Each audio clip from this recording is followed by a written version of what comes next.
तो दोस्तों आपका 8वां नंबर चैप्टर चल रहा था केमिस्ट्री में पॉलिटेक्निक इंटर एग्ज़ाम की जो आपकी केमिस्ट्री है उसमें आपका 8वां नंबर जो चैप्टर था रासायनिक अभिक्रियाएं एवं उत्प्रेरण। तो इसका पार्ट फर्स्ट मैंने कराया हुआ था, पूरा आपको थ्योरी मैंने पढ़ा दी थी, कैसे आपको सब कुछ निकालना होता है, ऑक्सीकरण और क्या आपकी अपचयन, सब कुछ गाइस मैंने बताया हुआ है। एक बार जाके उस वीडियो को देखिएगा, प्लेलिस्ट की आपको लिंक डिस्क्रिप्शन बॉक्स में मिल जाएगी, वहाँ से आप और वीडियो देख सकते हैं जितने भी मैंने केमिस्ट्री के बनाए हुए हैं। तो एक बार जाके वीडियो को जरूर देखिएगा। और यदि दोस्तों आपने भी व्हाट्सअप ग्रुप को ज्वाइन नहीं किया तो उसकी भी लिंक आपको डिस्क्रिप्शन बॉक्स में मिल जाएगी, वहाँ से आप उसको भी ज्वाइन कर सकते हैं। और दोस्तों नेक्स्ट चीज़ ये है कि आप लोग वीडियो पे लाइक और कमेंट नहीं करते तो आप उसको भी कीजिए, जिससे कि हमको मोटिवेशन मिले नए नए वीडियो और अच्छे अच्छे वीडियो और रेगुलर वीडियो बनाने का। तो बस दोस्तों इतना आप कहना चाहूँगा। अब चलिए वीडियो स्टार्ट करते हैं। यदि आप चैनल पर नए हैं तो सब्सक्राइब कर लीजिएगा, बेल आइकन दबा दीजिएगा। चलिए गाइस, तो यहाँ पर हम लोग डायरेक्ट क्वेश्चन देखेंगे। तो पूरी आपकी थ्योरी तो ख़त्म कर दी थी मैंने पिछले ही वीडियो में, तो यहाँ से हम लोग क्वेश्चन को देखेंगे। तो देखिए पहला क्वेश्चन यहाँ पर क्या दिया हुआ है। क्वेश्चन दिया है आपको, जिस रासायनिक अभिक्रिया में कोई यौगिक गर्म किए जाने पर 2 या 2 से अधिक भागों में टूट जाता है वह कहलाती है। मतलब कि आपका एक यौगिक हो और उसको गर्म किया जाए तो वह 2 या 2 से अधिक भागों में टूट जाता है। तो मैंने आपको बताया था दोस्तों कि जब आपका कोई यौगिक होता है और उसको गर्म किया जाता है तो 2 भागों में टूट जाए तो आपका क्या होता है, एक तो उसमें क्या होगा, ऊष्मा का शब्द प्रयोग होगा। तो पहले यहाँ पर देखते हैं ऊष्मा किस में, तो एक ही में है, तो यहाँ पर ऊष्मी हो गया। अब दोस्तों यहाँ पर वियोजन भी हो सकता था, विघटन भी हो सकता था। तो यहाँ पर विघटन के बारे में दिया नहीं गया, सिर्फ वियोजन है, तो आपका ऊष्मी वियोजन हो जाएगा। इसको मैंने दोस्तों थ्योरी वाले पार्ट में कवर कराया हुआ है, इसीलिए मैंने आपसे बोला था थ्योरी पार्ट एक बार ज़रूर देखें। आप देखिए यहाँ पर है कि नाइट्रोजन एवं हाइड्रोजन से अमोनिया जो आपकी बनती है NH3 गैस बनाने के लिए उत्प्रेरक प्रयोग होता है। तो आपका कौन सा उत्प्रेरक यहाँ पर प्रयोग होता है, तो आपको ये पता है कि आपका लोहा और जो मॉलिब्डेनम होता है यही प्रयोग होता है। देखिए दोनों बार आपका सेम विकल्प दिया गया है, तो आप यहाँ पर कोई भी ए या बी कोई भी लगा सकते हैं, दोनों आपका सही होगा। तो लोहा और मॉलिब्डेनम यहाँ पर आपका था। आगे यहाँ पर तीसरा नंबर है। तीसरा नंबर देखिए क्या दिया हुआ है कि 2FeCl2 + Cl2 जो आपका अभिक्रिया करके क्या बना रहा है, FeCl3 में FeCl3 बना रहा है। तो यहाँ पर आपको बताना है कि FeCl2 यहाँ पर क्या है, ऑक्सीकारक है कि यहाँ पर अवकारक है। अवकारक का मतलब दोस्तों यहाँ पर अपचयन होता है, अवकारक या फिर उसको अपचयन बोलते हैं। अवकारक है या फिर उत्प्रेरक है या फिर आपका यहाँ पर इनमें से कोई नहीं है। तो यहाँ पर देखिए आपको पहले ये बता दें, जिस पदार्थ का ऑक्सीकरण होता है, जिस पदार्थ का ऑक्सीकरण होता है वह आपका क्या कहलाता है, यहाँ पर वह आपका अपचायक कहलाता है। जस्ट उल्टा होता है, पदार्थ की बात जब की जाएगी, एजेंट की बात की जाएगी, तो जिस पदार्थ का ऑक्सीकरण होता है वह आपका अपचायक कहलाता है। और जिस पदार्थ के यहाँ पर दोस्तों अपचयन होता है, जिसका यहाँ पर अपचयन होता है वह आपका क्या कहलाता है, ऑक्सीकारक कहलाता है। वह आपका दोस्तों ऑक्सीकारक कहलाता है। तो ये गाइस आपको चीज़ याद रखनी, मैंने वीडियो में भी बताया था पिछले में, और इसमें भी मैं आपको वीडियो को शुरू करने से पहले, क्वेश्चन को बताने से पहले मैं आपको क्लियर कर दे रहा हूँ। तो अब देखिए यहाँ पर इस अपक्रिया में आते हो तो यहाँ पर देखिए क्या हो रहा है, FeCl2। तो यहाँ पर आप देखेंगे कि जो Cl है, इधर देखिए यहाँ पर क्या हो रहा है, Cl ऐड हो रहा है। और ये आपका Cl क्या है, Cl आपका यहाँ पर एक ऋण विद्युतीय तत्व है। क्यों? क्योंकि इसकी जो आपकी यहाँ पर ऑक्सीकरण संख्या होती है कितनी होती है, -1 होती है। तो जब आपको पता है कि कोई भी ऋण विद्युतीय तत्व ऐड होता है, संयोग करता है, तो आपका वहाँ पर क्या होता है, ऑक्सीकरण होता है। ऑक्सीकरण होने का मतलब है कि यहाँ पर जो FeCl2 है इसका क्या हो रहा है, ऑक्सीकरण हो रहा है। तो आपका FeCl2 क्या होगा, अवकारक होगा। मतलब कि जिस पदार्थ का ऑक्सीकरण होता है वह आपका अपचायक या फिर अवकारक कहलाता है, जस्ट रिवर्स होता है। तो ये आपको याद रखना है। तो यहाँ पर क्या होगा, अवकारक होगा। क्यों होगा, क्योंकि यहाँ पर FeCl3 में क्या हो रहा है कि यहाँ पर आपका Cl ऐड हो रहा है। Cl ऐड होने का मतलब है कि FeCl2 में आपका एक Cl ऐड हो रहा है, तो इसका यहाँ पर ऑक्सीकरण हुआ। तो ऑक्सीकरण होने का मतलब है कि ये आपका एक अवकारक पदार्थ कहलाएगा। तो आई होप गाइस ये आपको समझ में आ गया होगा। अब देखिए चौथे नंबर की ओर चलते हैं। यहाँ पर आपको बताना है कि जो ये अपक्रिया लिखी हुई है आपकी कैसी अपक्रिया है, अपचायक है कि प्रतिस्थापन है कि अपचयन है कि उपचयन है कि दोनों है। तो ये आपको इसमें बताना। तो यहाँ पर देखिए क्या है अपक्रिया, तो यहाँ पर देखिए दिया गया है HgCl2 + SnCl2। तो ये आपका संयोग करके बना रहा है Hg2Cl2 और प्लस SnCl4। तो ये आपकी अभिक्रिया कैसी है? तो देखिए यहाँ पर आपके पास दो तरीके होते हैं, एक तो आप ऑक्सीकरण संख्या से पता लगा सकते हैं और दूसरा यहाँ पर आपको होता है कि यहाँ पर आपका जिसका यहाँ पर जैसे कि ऋण विद्युती है तो उसका यहाँ पर ऑक्सीकरण होगा, उसका यहाँ पर ऑक्सीकरण होगा, और यदि आपका धन विद्युती है उसका अपचयन मतलब कि जो आपका ऐड होगा या फिर त्याग होगा उससे पता लगा सकते हैं। तो देखिए यहाँ पर ऑक्सीकरण अंग से कैसे पता लगा सकते हैं वो देखिए। तो यहाँ पर देखिए मान लीजिए दिया हुआ है आपका HgCl2, ये 2 हट जाएगा क्योंकि आपका भी पता चलेगा क्यों हटेगा। तो यहाँ पर देखिए Cl की आपको पता है कितनी होती है, आप यहाँ पर किसी एक को लेके चलिए, मतलब कि हमको इसकी निकालना है। तो मान लेते हैं यहाँ पर हमको Hg की निकालना है, तो यदि हम यहाँ पर Hg की निकालेंगे तो यहाँ पर भी Hg की ही निकालेंगे। तो यहाँ पर देखिए Cl2 की मान लेते हैं हम लोगों की कितनी होती है -1, तो जिसकी निकालना होता है इसको x मानते हैं, इसका देखिए परमाणु कितना एक ही है, तो यहाँ पर x × 1 करेंगे x ही आएगा, प्लस लगाया। अब देखिए Cl2 तो ये आपका होगा -1 और 2 दिया हुआ है, तो ये = 0 हो जाएगा। और यदि यहाँ पर आप ये 2 यहाँ पर लगाते हैं और यहाँ पर 2 लगाते हैं तो 2 ये आप इधर भेज देंगे 0 हो जाएगा, तो इसका कोई फ़र्क नहीं पड़ेगा। तो यहाँ पर देखिए क्या आया था x × -1 × 2 = 0, तो यहाँ से आएगा x = 2। तो यहाँ पर x का मान 2 है, मतलब कि यहाँ पर जो आपकी Hg की वैल्यू है कितनी है 2 है, Hg की ऑक्सीकरण संख्या 2 है, और यहाँ पर आपका Cl2 कितनी थी -1 थी। अब आगे देखिएगा आगे इसी में अब इसका निकालते हैं। अब यहाँ पर Hg2Cl2 है, तो यहाँ पर Cl2 की फिर से हम लोग यहाँ पर कितने लेंगे -1 लेंगे, तो Hg की x और इसकी यहाँ पर 2 यहाँ पर परमाणु आ गया तो 2 का मल्टीप्लाई, और इसकी माइनस होती है तो यहाँ पर प्लस माइनस माइनस हो जाएगा माइनस, और 1 × 2 = 0 हो जाएगा। अब देखिए फिर यहाँ पर 2x हो जाएगा, यहाँ पर 2, तो x बराबर कितना हो जाएगा 1 हो जाएगा। तो यहाँ पर 1 आया, यहाँ पर आपका 1 आया, यहाँ पर आया 2। तो आपको पता है कि जब आपके ऑक्सीकरण संख्या में कमी होती है तब वहाँ पर आपका क्या होता है अपचयन होता है। ऑक्सीकरण संख्या में कमी होगी तो अपचयन, यदि ऑक्सीकरण संख्या में वृद्धि होगी तो ऑक्सीकरण होगा। तो अब यहाँ पर इसमें कमी हो गई, अब इसका निकालते हैं, इसका फिर निकाल लीजिएगा, या फिर आप इसको ऐसे भी समझ सकते हैं कि SnCl2 आपका दिया हुआ है। अब SnCl2 में यहाँ पर Cl ऐड हो रहा है, Cl ऐड होने का मतलब है कि आपका एक ऋण विद्युतीय तत्व ऐड हो रहा है। जब आपका ऋण विद्युतीय तत्व ऐड होता है तब आपका क्या होता है ऑक्सीकरण होता है। तो यहाँ पर देखिए क्या निकल के आया रिजल्ट कि इसमें आपका क्या हुआ, ये आपका अपचयन हुआ, ये आपका अपचयन हुआ, और ये इसमें क्या हुआ आपका ऑक्सीकरण हुआ।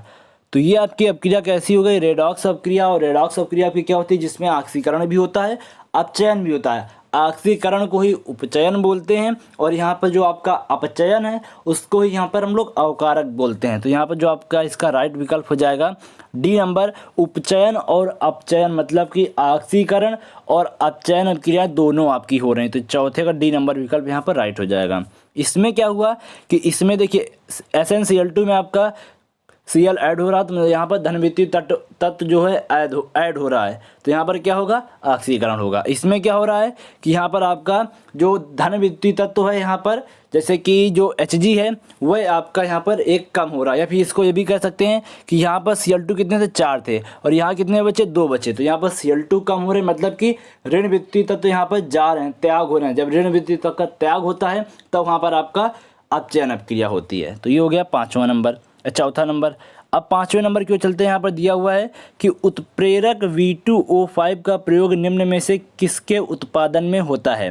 तो इसका जो राइट आंसर गाइस इसका बी नंबर है कि जब आपका SO2 से SO3 बनाया जाता है तब इस वाले उत्प्रेरक का आपका प्रयोग किया जाता है। इसको आपको याद कर लेना है। अब देखिए आगे यहाँ पर है कि निम्न रासायनिक अभिक्रियाओं में से कौन सी योगात्मक अभिक्रिया है। तो पहले आपको ये पता होना चाहिए कि योगात्मक अभिक्रियाएँ क्या होती हैं। पिछले पार्ट में मैंने बताया था कि वे अभिक्रियाएं जो 2 या 2 से अधिक यौगिकों को संयोग करके एक नया पदार्थ बनाती हैं। एक नया पदार्थ बनाती है, तो यहाँ पर देखते हैं कौन नया पदार्थ बना रहा है यहाँ पर। तो जो यहाँ पर बी नंबर है 2Na+Cl2, तो बना रहा है 2NaCl, तो ये आपकी क्या हो जाएगी योगात्मक अभिक्रिया हो जाएगी। तो ये हो गया 6वां नंबर। अब दोस्तों हम लोग 7वें नंबर की ओर चलते हैं। यहाँ पर देखिए क्या बोला गया है कि CuSO4 + Fe आपका संयोग करके क्या बना रहा है Cu और प्लस FeSO4, तो किस प्रकार की अभिक्रिया है। तो यहाँ पर देखिए आपको क्या पता चल रहा है गाइस कि जो यहाँ पर आपका SO4 है क्या हुआ कि ये जो SO4 है Cu से हटकर किसके पास चला गया Fe के पास, आयरन के पास चला गया। तो जब ये आपका आयरन के पास चला जाता है तब यहाँ पर आपका प्रतिस्थापित हो रहा था। अभिक्रिया कौन सी होगी प्रतिस्थापन अभिक्रिया। तो यहाँ पर आपका प्रतिस्थापित हो रहा है। अब देखिए नीचे दोस्तों जो 8वां नंबर है, सेम यही क्वेश्चन है, सिर्फ आपको क्या किया गया है, सिर्फ आपका हिंदी में लिख दिया गया। क्या है, जब क्यूप्रिक सल्फेट के विलयन में लोहे का टुकड़ा डाला जाता है तो आयरन कॉपर को हटाकर फेरस सल्फेट बनाता है। तो यहाँ पर आपका यह अभिक्रिया कहलाती है, तो कौन सी अभिक्रिया कहलाती है, प्रतिस्थापन अभिक्रिया। तो यहाँ आपका 8वें का ए नंबर विकल्प राइट हो जाएगा। तो 8वां भी आपको समझ में आ गया होगा। अब देखिए 9वें की ओर चलते हैं। 9वें में यहाँ पर क्या बोला गया है कि समीकरण यहाँ पर SO2 + 2H2S आपका संयोग करके क्या बना रहा है, 3S + 2H2O में किस पदार्थ का ऑक्सीकरण हो रहा है। तो यहाँ पर आपको ये ज्ञात करना है कि किस पदार्थ का ऑक्सीकरण हो रहा है। तो इसका मतलब है कि वह पदार्थ आपका, जिस पदार्थ का ऑक्सीकरण होता है वह क्या कहलाता है, अपचायक कहलाता है, जिस पदार्थ का ऑक्सीकरण होता है। तो पहले यहाँ पर हम देखेंगे किस पदार्थ का ऑक्सीकरण हो रहा है। तो यहाँ पर देखिए गाइस कि यहाँ पर आपके पास दो तरीके हैं। पहला तरीका यहाँ पर क्या था कि आप जिसका ऋण विद्युतीय तत्व और धन विद्युतीय तत्व लेकर कर सकते हैं। दूसरा तरीका क्या है कि आप इनकी ऑक्सीकरण संख्या निकाल सकते हैं। तो यहाँ पर देखिए क्या हुआ, सबसे पहले यहाँ पर SO2 दिया हुआ है और SO2 दिया हुआ है। तो यहाँ से देखिए क्या हुआ कि यहाँ से ऑक्सीजन निकला। तो यहाँ पर जब ऑक्सीजन निकलता है, ऑक्सीजन जब आपका निकलता है तो क्या होता है कि वहाँ पर आपका जब धन ऋण विद्युतीय तत्व आपका निकलता है तब वहाँ पर आपका क्या होता है, अपचयन होता है। जब आपका ऋण विद्युतीय तत्व निकलता है तब आपका क्या होता है, अपचयन होता है। और इसमें क्या हुआ, H2S में दोस्तों यहाँ पर आपका ऑक्सीजन ऐड हो गया, यस हटा, वहाँ पर आया क्या, O आया। तो यहाँ पर क्या हुआ कि ऑक्सीजन ऐड हुआ। जब आपका ऑक्सीजन ऐड होता है तो यहाँ पर क्या होता है, ऑक्सीकरण होता है। तो यहाँ पर क्या हुआ, आपका ऑक्सीकरण हुआ। तो यहाँ पर ऑक्सीकरण किसका हो रहा है, H2S का ऑक्सीकरण हो रहा है। तो आपसे पूछा जाए कि इस अभिक्रिया में किसका ऑक्सीकरण हो रहा है, तो H2S का ऑक्सीकरण हो रहा है। और आपसे पूछा जाए कि यहाँ पर अपचायक पदार्थ कौन सा है, तो जिस पदार्थ का ऑक्सीकरण होता है वही आपका अपचायक पदार्थ कहलाता है। तो H2S ही आपका अपचायक पदार्थ हो जाएगा। तो आइए दोस्तों ये भी आपको समझ में आ गया होगा। अब देखिए 10वें नंबर की ओर चलते हैं। यहाँ पर आपसे बोला गया है नीचे दिया गया समीकरण है SO2, तो इसका कार्य क्या दर्शाता है। तो सेम दोस्तों आपकी अब किया है, क्या किया गया है, देखिए SO2 की बात हो रही है तो यहाँ पर SO2 है। तो यहाँ से देखिए क्या हुआ कि ऑक्सीजन निकल गया। तो जब आपका ऑक्सीजन निकलता है तो आपका क्या होता है कि वहाँ पर आपका अपचयन होता है। जब ऑक्सीजन निकलता है तब वहाँ पर आपका क्या होता है, अपचयन होता है। तो यहाँ पर ऑक्सीजन निकल गया, अपचयन हो गया। अब यहाँ पर बोल रहा है कि जो SO2 का कार्य है वह क्या दर्शाता है। तो जिस पदार्थ का अपचयन होता है वह क्या कहलाता है, ऑक्सीकारक कहलाता है। जस्ट आपका रिवर्स होता है, मैं बार बार आपसे बता रहा हूँ। जिस पदार्थ का अपचयन होगा वह पदार्थ आपका ऑक्सीकारक कहलाता है, जिस पदार्थ का ऑक्सीकरण होगा वह आपका अपचायक पदार्थ कहलाता है। तो यहाँ पर क्या हुआ, अपचयन हो रहा है, तो यहाँ पर अपचयन होगा तो ऑक्सीकारक पदार्थ कहलाता है। तो ये हो गया 10वां। तो इसका C नंबर विकल्प आपका राइट हो जाएगा। तो आई होप ये भी आपको समझ में आ गया होगा। अब देखिए दोस्तों हम लोग अपने नेक्स्ट क्वेश्चन की ओर चलते हैं। नेक्स्ट क्वेश्चन आपका 11वां नंबर क्वेश्चन। देखिए क्वेश्चन क्या दिया गया है कि 2HgCl2 + SnCl2 आपका संयोग करके क्या बना रहा है, Hg2Cl2 + SnCl4 में आपका असत्य जो कथन है वह कौन सा है। तो यहाँ पर पहला जो विकल्प है क्या है कि HgCl2 का अपचयन हो रहा है। तो जी हाँ दोस्तों, इसका अपचयन हो रहा, कैसे हो रहा, तो यहाँ पर देखिए यहाँ पर आपके Cl कितने हैं, 4 हैं। यहाँ पर आपके 4 हैं, 2 ये 2 ये, तो यहाँ पर 4 हैं और यहाँ पर कितने बचे, 2 बचे। और आपको पता है Cl कैसा है, आपका निगेटिव आपका होता है, मतलब कि ये आपका निगेटिव आयन होता है। तो आपको पता है कि जब दोस्तों कोई भी आपका ऋण विद्युतीय तत्व निकलता है तो आपका क्या होता है, अपचयन होता है। तो यहाँ पर क्या हुआ कि Cl निकल रहा है तो Cl का क्या हो गया, अपचयन, मतलब कि HgCl2 में यहाँ अपचयन हुआ। तो ये आपका राइट है। अब यहाँ पर SnCl2 का ऑक्सीकरण हो रहा है। तो आपको पता है जब भी कोई दोस्तों ऋण विद्युतीय तत्व ऐड होता है, संयोग करता है, तब आपका क्या होता है, वहाँ पर ऑक्सीकरण होता है। तो SnCl2 यहाँ पर दिया गया है। SnCl2 में क्या हुआ, Cl2 जब ऐड होगा तो SnCl4 बना। तो यहाँ पर क्या हुआ कि यहाँ पर जो आपका यहाँ पर ऋण विद्युतीय तत्व है ऐड हो रहा, तो यहाँ पर ऑक्सीकरण होगा। तो ये भी आपका राइट हो जाएगा। अब यहाँ पर आगे है कि HgCl2 का अपचयन हो रहा है। HgCl2 का अपचयन का मतलब है, अभी यहाँ पर दिया गया था कि इसका क्या हो रहा है, अपचयन हो रहा है। और यहाँ पर क्या है कि उपचयन, अपचयन आपका होता है अपचयन, और ये जो उपचयन होता है इसको हम लोग ऑक्सीकरण बोलते हैं। तो यहाँ पर दोस्तों एक ही यौगिक, अभिक्रिया नहीं, जबकि अपक्रिया नहीं गाइस, यहाँ यौगिक की बात हो रही है। एक ही यौगिक आपका अपचयन और ऑक्सीकारक दोनों नहीं हो सकते, मतलब कि ना उसमें अपचयन और ऑक्सीकरण दोनों साथ नहीं हो सकते। तो यहाँ पर अपचयन पहले हो चुका है, तो यहाँ पर आपका ऑक्सीकरण मतलब कि उपचयन दोबारा नहीं होगा। तो यहाँ पर क्या है, HgCl2 आपका उपचयन हो रहा है, ये आपका गलत है। यही आपको ज्ञात करना था इसमें कौन सा कथन गलत है। जो नेक्स्ट गाइस है कि SnCl4 का अपचयन हो, तो आपको पता है कि इसका क्या हो रहा था, ऑक्सीकरण, तो ये आपका बना। और जब इसको जस्ट रिवर करेंगे तो इसका क्या होगा, अपचयन होगा, तभी ये आपका SnCl2 बनेगा। मतलब कि इसमें क्या होगा, जब आपका Cl क्या होगा, कम होगा, तो जब आपका कम होता है तो आपका क्या कहलाता है, अपचयन कहलाता है। तो ये जब SnCl4 में अपचयन होगा तब आपका SnCl2 प्राप्त होगा। तो वही गाइस है कि जो आपका C नंबर विकल्प है राइट हो जाएगा, क्योंकि यहाँ पर जो HgCl2 का क्या हो रहा है, अपचयन हो रहा है, लेकिन यहाँ पर क्या दिया गया, उपचयन, तो ये आपका गलत हो जाएगा। तो अब देखिए दोस्तों, हम लोग अपने 12वें नंबर क्वेश्चन को चलते हैं। क्वेश्चन क्या है कि निम्नलिखित में से अपचयन अभिक्रिया कौन सी है। तो यहाँ पर देखिए दोस्तों, सभी आपकी अपचयन भी हैं और ऑक्सीकरण अभिक्रियाएं भी हैं। तो यहाँ पर आपका कोई भी विकल्प राइट नहीं है। तो इसको हम लोग कैसे समझेंगे, जो आपके ऑक्सीकरण संख्या है उससे समझेंगे तो आपको ज़्यादा आसानी होगी।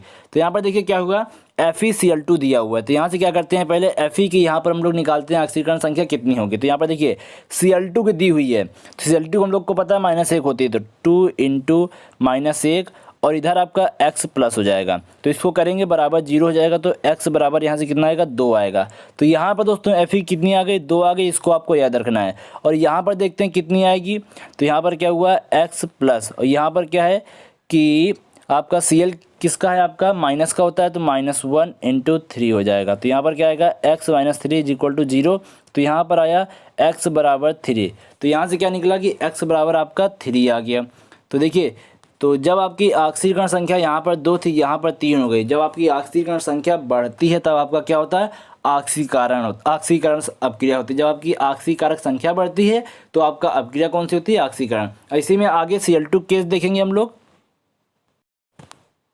तो गाइस Cl2 केस में क्या होगा कि यहाँ पर क्या हुआ था कि Cl2 देखिए, यहाँ पर जब आपका मुक्त तत्व होता है तब आपकी उसकी जो ऑक्सीकरण संख्या होती है कितनी होती है, 0 होती है। अभी ये मुक्त रूप में लिखा हुआ है। और इधर क्या हुआ, Cl3 बन गया, मतलब कि Fe के साथ में आ गया। तो इसकी हमने कितनी मानी थी, मतलब कि इसकी कितनी होती है, -1। तो यहाँ 0 थी, यहाँ पर -1 हुई। तो पहले आपकी कोई आपके पास 0 रुपये हैं और बाद में आपके पास माइनस, मतलब कि आप लॉस में चले गए। तो यहाँ पर क्या हो गया, कम हो गई ऑक्सीकरण संख्या। जब आपकी ऑक्सीकरण संख्या कम होती है तब आपका क्या होता है, यहाँ पर अपचयन होता है। तो यहाँ पर ऑक्सीकरण भी हुआ और अपचयन भी हुआ। इसी तरह दोस्तों जो नेक्स्ट है, इसमें भी आपका यही, जब आपका एक बार F के लिए निकालेंगे, एक बार H के लिए निकालेंगे, तो सेम उसका भी इसी में होना है।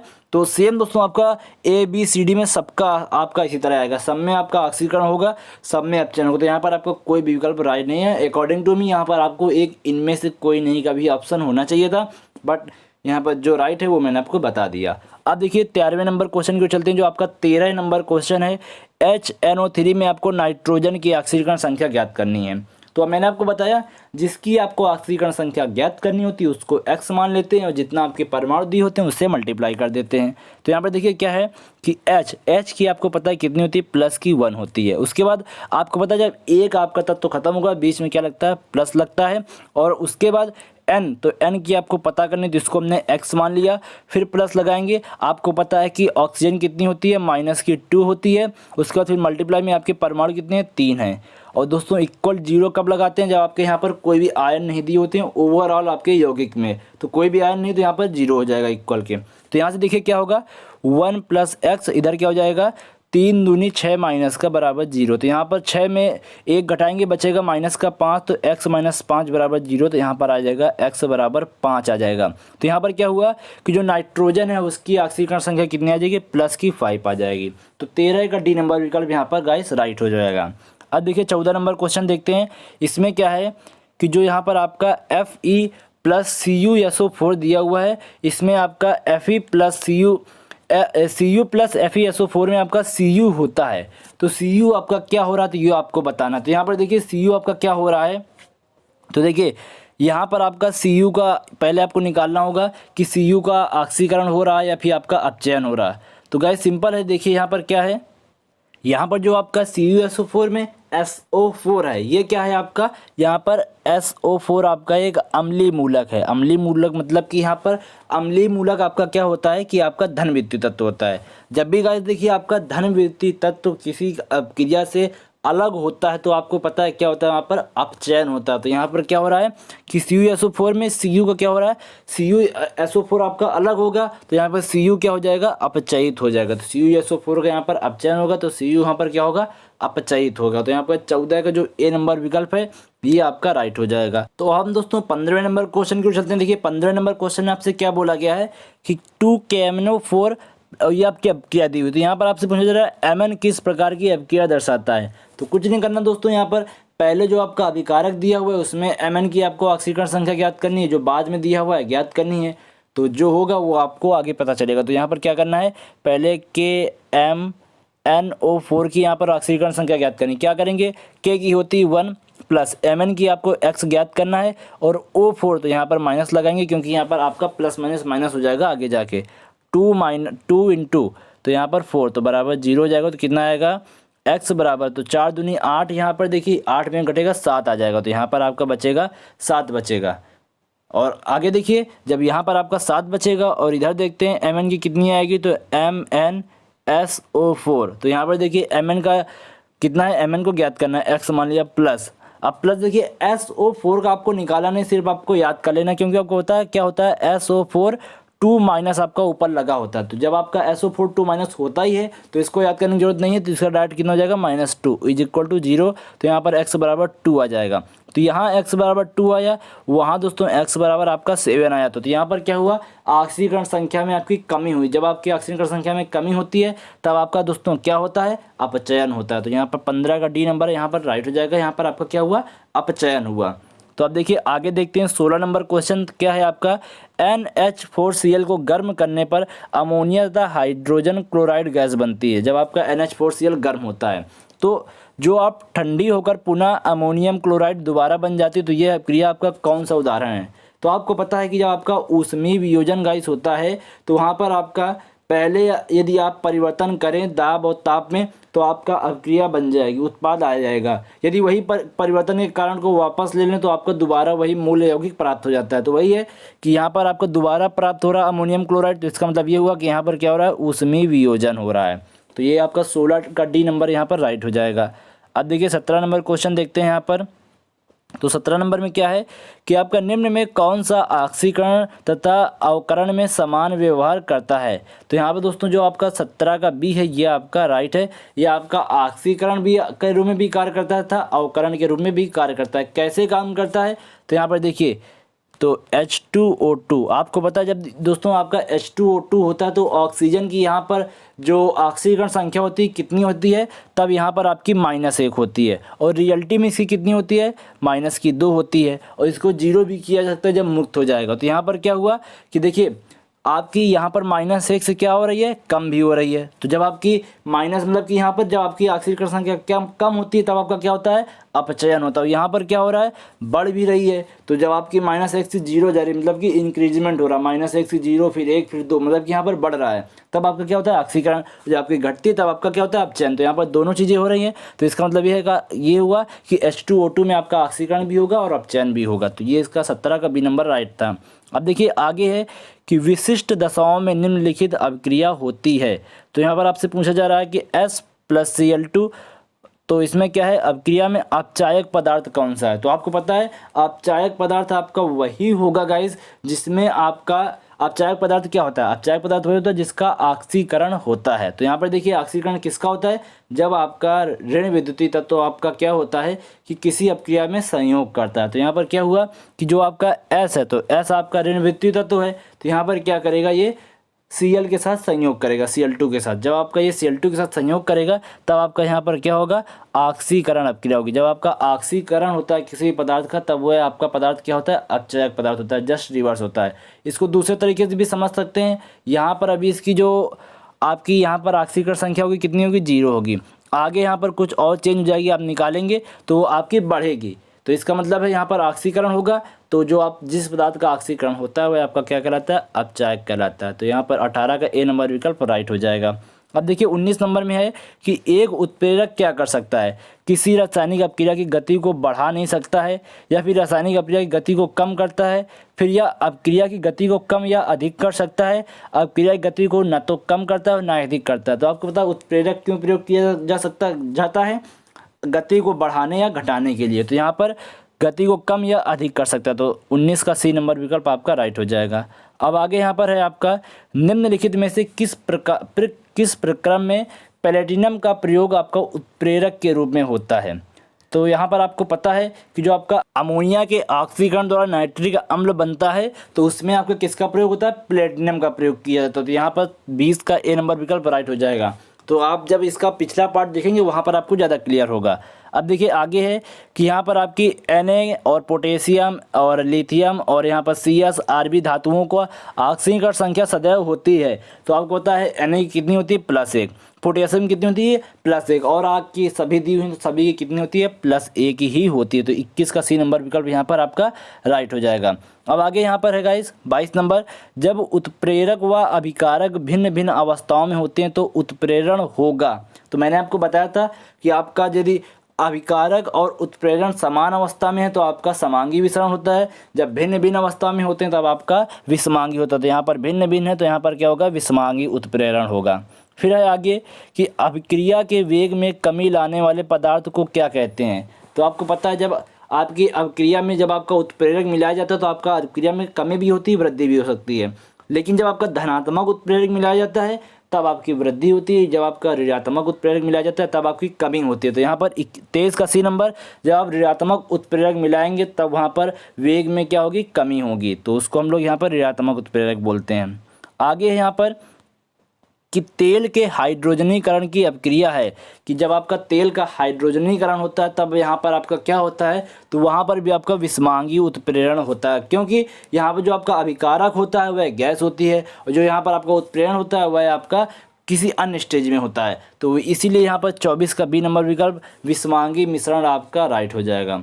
अब देखिए 25 नंबर में क्या बोला जा रहा है आपसे कि स्टार्च का माल्टोस में परिवर्तन किस एंजाइम के कारण होता है। जब आपका स्टार्च माल्टोस में परिवर्तित होता है तो किस एंजाइम द्वारा परिवर्तित होता है। तो कुछ नहीं दोस्तों, देखिए मैंने आपको यहाँ पर बताया हुआ था, यहाँ पर देखिए, तो जब आपका स्टार्च का माल्टोस में परिवर्तन होता है तो किसका होता है, डाइस्टेस एंजाइम। तो ये वाली टेबल आपको पढ़नी थी, मैंने आपको बताया भी हुआ था, आपको इसको HW में दिया था और आपको बताया भी था कि ऐसे ऐसे इसको करना है। तो ये आपका स्टार्च का माल्टोस में परिवर्तन किससे होता है, डाइस्टेस एंजाइम द्वारा। तो यहाँ पर इसका जो राइट विकल्प हो जाएगा, जो यहाँ पर आपका है स्टार्च का जो माल्टोस में परिवर्तन किसके द्वारा होता है, डाइस्टेस एंजाइम द्वारा। 25 का बी नंबर विकल्प राइट हो जाएगा। अब आगे देखिए यहाँ पर है कि ओस्टवार्ड विधि में नाइट्रिक अम्ल बनाने में आपका क्या प्रयोग होता है। जब आपका नाइट्रिक अम्ल बनाया जाता है तो उसमें किसका प्रयोग किया जाता है, तो यहाँ पर आपका 26 का डी जो आपका प्लेटिनम होता है इसका प्रयोग किया जाता है। तो ये भी आपको समझ में आ गया होगा। अब देखिए 27वें नंबर में आपसे बोला जा रहा है कि निम्न अभिक्रिया में आयरन जो होता है वह आपका क्या है। तो आपको पता है जो आपका यहाँ पर आयरन होता है वह आपका उत्प्रेरक होता है। कौन सा उत्प्रेरक होता है, धनात्मक उत्प्रेरक होता है, क्योंकि यह क्या करता है, अभिक्रिया की गति को यहाँ पर बढ़ाता है। NH3 जब आपकी गैस प्राप्त होती है तब Fe का प्रयोग इसलिए किया जाता है ताकि अभिक्रिया की गति बढ़ जाए। तो ये हो गया 27 नंबर। अब देखिए 28 नंबर में आपसे क्या है कि अमोनिया की निर्माण विधि में उत्प्रेरक प्रयुक्त होता है। तो यहाँ पर कौन सा उत्प्रेरक प्रयोग होता है, आपको पता है कि लोहा और मॉलिब्डेनम आपके साथ में प्रयोग किए जाते हैं। तो आपका Fe+MO जो यहाँ पर आपका 28 का बी नंबर विकल्प है ये आपका राइट हो जाएगा। तो 28 नंबर हो गया। अब देखिए 29 नंबर में आपसे बोला जा रहा है कि यहाँ पर जो आपका H3PO4 है यहाँ पर किस प्रकार काम करता है। तो जब मैंने आपको इसकी उत्प्रेरक के प्रकार बताए हुए थे तो यहाँ पर आपको बताया था कि जो आपका H3PO4 होता है वह जो आपकी अभिक्रिया की गति है कम करता है। तो यहाँ पर जब आपकी अभिक्रिया गति कम होती है तब वहाँ पर क्या होता है, ऋणात्मक उत्प्रेरक होता है। तो यहाँ पर गाइस जो आपका 28 का बी नंबर विकल्प है ये आपका राइट हो जाएगा। फिर गाइस यहाँ पर आपका 30 नंबर आर्सेनिक प्लेटिनम उत्प्रेरक के लिए है। तो जो आपका प्लेटिनम उत्प्रेरक Pt होता है तो वहाँ पर आर्सेनिक उसके लिए किस प्रकार काम करता है। तो जब दोस्तों इस चैप्टर की मैंने लास्ट जो आपकी डिफिनीशन बताई हुई थी तो वहाँ पर बताया था कि जब आपका प्लेटिनम होता है वहाँ पर आर्सेनिक उपस्थित होता है तो वह क्या करता है कि वहाँ पर आपका उत्प्रेरक की शक्ति को समाप्त कर देता है। तो वहाँ पर क्या करता है कि उत्प्रेरक विष का काम करता है। तो 30 का बी नंबर विकल्प यहाँ पर इसका राइट हो जाएगा। अब देखिए 31 नंबर में है कि सिल्वर सल्फेट के विलयन में कॉपर छीलन डाली जाती है तो वह धीरे धीरे घुलकर विलयन के रंग को नीला कर देती, क्यों। तो यहाँ पर पता है कि जो यहाँ पर आपका सिल्वर सल्फेट होता है CuSO4, तो यहाँ पर आपका क्या होता है Cu2+। यहाँ से जब आपका ऑक्सीकरण होता है तो यहाँ पर आपका क्या होता है, रंग आपका नीला हो जाता है। यहाँ पर Cu2+ का क्या होता है, ऑक्सीकरण होता है। तो यहाँ पर जो इसका कॉपर का Cu2+ ऑक्सीकरण होता है, तो यहाँ पर इसका ये राइट हो जाएगा। अब देखिए आगे है कि यहाँ पर आपको ज्ञात करना है कार्बन की ऑक्सीकरण संख्या कितनी है। तो कैसे ज्ञात करते हैं, देखिए तो कार्बन की ज्ञात करनी है तो x × 12, क्योंकि यहाँ पर 12 परमाणु दिए हुए हैं, प्लस उसके बाद आपका हाइड्रोजन की 1 होती है और कितने दिए हुए हैं, 22 दिए हुए हैं। फिर उसके बाद यहाँ पर प्लस लगाएंगे, लेकिन यहाँ पर ऑक्सीजन होता है माइनस में, तो यहाँ पर प्लस माइनस माइनस हो जाएगा, डायरेक्ट माइनस लगा देते हैं। और यहाँ पर 11 दिया हुआ है और होती कितनी है, 2 होती है माइनस की, तो माइनस आपका आगे पहले ही लगा दिया, = कितना हो जाएगा, 0 हो जाएगा। तो यहाँ पर देखिए 22 ये हो जाएगा और 22 ये हो जाएगा, तो ये 12x हो जाएगा और ये प्लस का 22 और ये माइनस का 22 = 0, ये कट जाएगा, आपका बचेगा 12x = 0। तो यहाँ से x का मान कितना आ जाएगा, 0 हो जाएगा। मतलब कि यहाँ पर जो कार्बन की आपकी ऑक्सीकरण संख्या होगी कितनी होगी, 0 होगी। तो बी नंबर विकल्प आपका यहाँ पर राइट हो जाएगा। अब यहाँ पर देखिए क्या है कि जो यहाँ पर आपका C12H22 और O11 का जब आपका संयोग कराया जाता है जल के साथ, तो वहाँ पर आपका C6H12O6 और यहीं आपका दोबारा C6H12O6 अपक्रिया में प्रयोग होने वाला उत्प्रेरक कौन सा प्रयोग किया जाता है। तो यहाँ पर देखिए मैंने आपको बताया था, जो आपकी वो टेबल थी जो मैंने आपको बताया हुआ था कि ये वाली जो आपकी गाइस टेबल थी, तो इसमें मैंने आपको दिखाया था कि जो यहाँ पर आपका सुक्रोज का जब आपका परिवर्तन ग्लूकोज था फ्रैक्टोज में होता है, तब वहाँ पर आप किस एंजाइम का प्रयोग होता है, इन्वर्टेज एंजाइम का प्रयोग होता है। तो यहाँ पर देखिए सुक्रोज क्या है, ग्लूकोज क्या है, यहाँ पर मैंने आपको बताया हुआ था। देखिए यहाँ पर जो ये है आपका सुक्रोज है, तो यहाँ पर आपका ग्लूकोज और फ्रैक्टोज में जब इसका परिवर्तन होगा तब यहाँ पर क्या होता है, इन्वर्टेज एंजाइम का प्रयोग होता है, उत्प्रेरक का प्रयोग होता है। तो ये आपका 33 का बी हो गया। यहाँ पर देखिए अब 34 नंबर देखते हैं। यहाँ पर क्या दिया हुआ है, किसी पदार्थ से धन विद्युतीय भाग का कम होना आपका क्या कहलाता है। जब भी आपका किसी पदार्थ से धन विद्युतीय भाग कम होता है तो आपका क्या कहलाता है, जैसे कि आपका जब ऑक्सीजन ऋण विद्युतीय तत्व जुड़ता है तब आपका ऑक्सीकरण होता है, और जब आपका दोस्तों धन विद्युतीय तत्व कम होता है तब भी आपका ऑक्सीकरण ही होता है। मतलब कि ऑक्सीजन का जुड़ना या फिर आपका किसी ऋण विद्युतीय तत्व का कम होना, तब आपका ऑक्सीकरण होता है। तो यहाँ पर ऑक्सीकरण या उपचयन बात एक ही होती है। तो यहाँ पर आपका जो 34 का ए नंबर विकल्प है ये आपका राइट हो जाएगा। तो जब भी आपका किसी पदार्थ से धन विद्युतीय तत्व जैसे कि हाइड्रोजन कम होता है या फिर त्याग होता है, तब वहाँ पर ऑक्सीकरण ही तो होता है। तो यहाँ पर आपका 34 नंबर राइट हो जाएगा। अब देखिए आगे देखते हैं 35 नंबर में आपसे बोला जा रहा है वनस्पति तेलों से आपका वनस्पति घी के निर्माण में यहाँ पर आपका किस उत्प्रेरक को प्रयोग में लाया जाता है। तो आपको बताया था मैंने, निकिल उत्प्रेरक का प्रयोग किया जाता है जब भी आपका वनस्पति तेल से वनस्पति घी बनाया जाता है। फिर यहाँ पर आगे है कि जब भी आपका एक उत्क्रमणीय क्रिया में उत्प्रेरक क्या करता है। तो यहाँ पर जब आपकी उत्क्रमणीय क्रिया होती है तो यहाँ पर आपका बराबर दोनों तरफ परिवर्तन करता है। तो यहाँ पर क्या है कि अग्र तथा पश्च क्रियाओं की गति समान रूप से बढ़ाता है। तो यहाँ पर आपका यही दोस्तों जो आपका विकल्प है कि अग्र तथा और पश्च गति में आपका समान रूप से बढ़ाता है, मतलब कि समान परिवर्तन करता है। तो 34 का ए नंबर राइट हो जाएगा, क्योंकि इसमें आपका बैक भी होता है, रिवर्स तुरंत अपक्रिया होती है। तो वही इसलिए इसमें क्या होता है कि गति को समान रूप से बढ़ाता है, अग्र तथा पश्च दोनों में।